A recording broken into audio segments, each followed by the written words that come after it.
Hi everyone, this is the first week that I thought I'd speak English as well. I have a lot of friends and family in America, in Michigan and Arizona and other places, and I thought maybe I would speak in English. The thing is that when I first get in front of this camera and I speak in Swedish, then I never have a script. I just kind of know what I want to talk about, and that means that what I'm going to do when I speak English is I'm going to try to recap what I said in Swedish.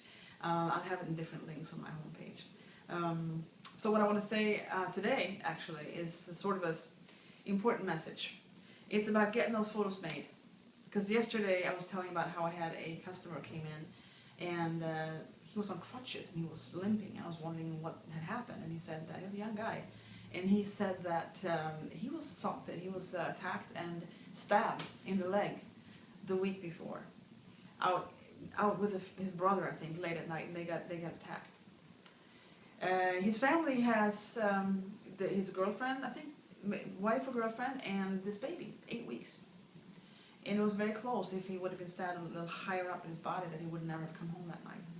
And not only did he come home, but he came to me the week after and had portraits made together with his wife and his child. And I was really touched and moved because I couldn't get over the fact that he might have been killed. But here he was with his baby in my studio taking those vital, important, wonderful photos. So I want to encourage everybody to really go out and get those photos made.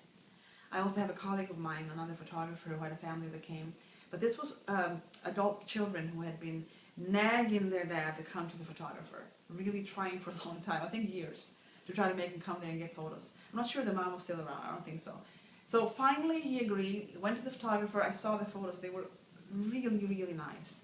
Like with him and one child and then another and the whole group together, and lots of love in those photographs.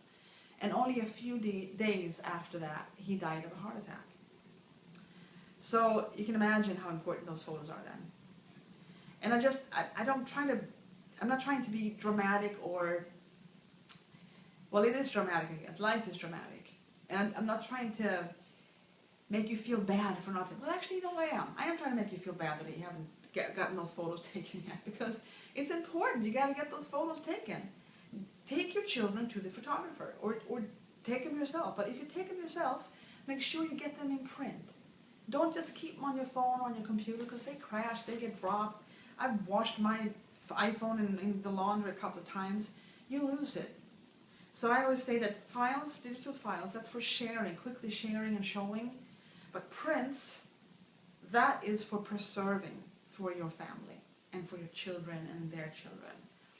But I'm not picky. If you just go get those photos taken, then do that. And then maybe you can explore photo books and how you can print them out and put them in a box or something so the kids can have them even like a couple of generations forward. I'll be nagging you about that because I keep talking about that. It's my passion.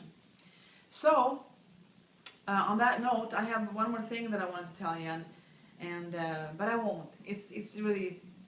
It's not happy. Wow. I guess if you say that, you're going to have to say the story. I think I will. The one other story I was saying in Swedish was that I once, when I was young and I was a musician, I was in a car crash. I was going home from a gig late at night and dark in the woods up north in Sweden, and all of a sudden there was a deer that came across the road, and I just crashed, and I rolled the car down a slope, actually. There was nothing in the way, thank goodness. So I learned that it can be over like this. Yep. Okay, so that's it. Get them taken, go to the park, get your pictures taken, or book an appointment with a photographer.